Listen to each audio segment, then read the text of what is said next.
Assalamualaikum warahmatullahi wabarakatuh. Wabarakatuh. Om Swastiastu, Namo Buddhaya, salam kebajikan, salam sejahtera bagi kita semua. Sampurasun. Kenalin, nama gue Yusius Aulia, umur gue 17 tahun. Gue sekolah di SMA Negeri 1 Cililin. Orang tua gue bagus-bagus namain gue Yusi. Kenapa Yusi? Karena kalau see you, besok kita ketemu lagi. Dan orang tua gue ini namain gue Yusi, yang artinya kamu melihat, itu sebagai harapan orang tua gue, meskipun mata gue segaris, gue masih bisa ngelihat. Dan gue biasa dipanggil Uci. Ada yang tahu kepanjangan Uci apa?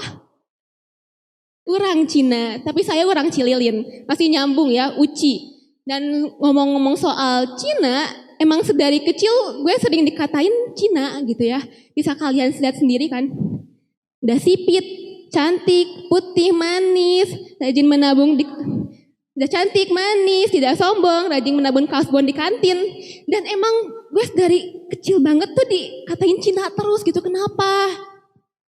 Dan Cina itu kan identik dengan orang-orang yang pinter, cerdas, banyak juaranya. Dan itu jadi sugesti gue dari TK sampai kelas 3 SD.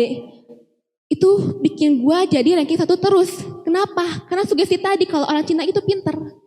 Dan pas kelas 4 SD, kan pinter ini bikin gue makin menonjol ya. Biasa orang pinter sering menonjol gitu kan. Dan semenjak gue kelas 4 SD, gue mulai berhijab. Gue gak menonjol, gue gak ranking 1 lagi. Tapi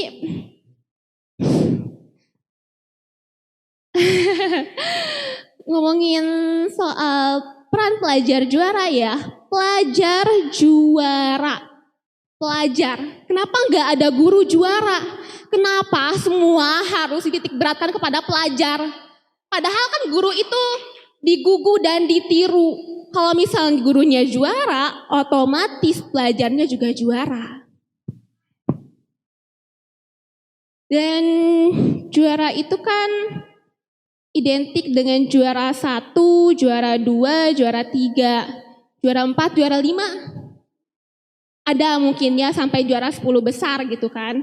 Tapi juara 23, juara 24, juara 25 akar 2 sinkos, juara 6,56 atau mungkin juara 100, juara 1000, biar semua bisa ngerasain yang namanya juara. Dan menurut gue juara itu harus sesuai dengan tempatnya. Agak mungkin nih kan tukang bengkel juara masak. Nah, kalian bayangin ya, tukang bengkel yang kerjaannya cuman megangin ban motor, megangin spare part, kunci Inggris, kunci pas, kunci jawaban, kan kagak mungkin tiba-tiba masak. Nih kalian bayangin tukang bengkel ikutan master chef, dipanggil sama Chef Juna. Jejang rantai silakan ke depan. Masak apa kamu kali ini? Oh iya Chef, saya kali ini masak ada sop kikir, ada karedok baut, dan buat pemanisnya ada minuman es coklat oli. Kalau disingkat jadi kan gak mungkin, kagak enak gitu kan. Lu bayangin minum es coklat oli gitu kan. Dan tadi menurut gue juara itu gak harus selalu juara 1, juara 2, juara 3. Tapi juara itu dia yang mampu mengalahkan semua rasa sakit, keterpurukan, dan mampu bangkit. Terbukti dengan gue mampu bangkit. Ini pengalaman pribadi gue yang benar-benar nyata sampai gue speechless banget. Waktu SMP gue pernah ketabrak pas berangkat sekolah, nyebrang. Ceritanya gini nih ya, karena gue biasa udah rapi nih kan pakai seragam, hari Senin upacara. Udah bawa kantong gitu rapi. Pas gue mau nyebrang, lihat kosong nih kan ya. Pas gue maju, entah dari mana ada motor kenceng banget maju ngeng jeger. Gue ketabrak sampai 3 kilo. Asalnya 60 jadi 57. Turun jadi 57 dari 60. Dan gue setelah ketabrak itu gue langsung bangun terus gue bingung nyari. Yang 3 kilo ini kemana kok kagak ada gitu. dari 60 jadi 57. Kan gue bingung kan ya. Tapi kuatnya gue itu, gue gak nangis, gue langsung pergi naik angkot. Dan gue gak pergi ke RS, gue pergi ke RO, ruang OSIS. Ya, saking mengabdinya gue sama OSIS waktu itu, gue tetap jadi petugas upacara di hari Senin.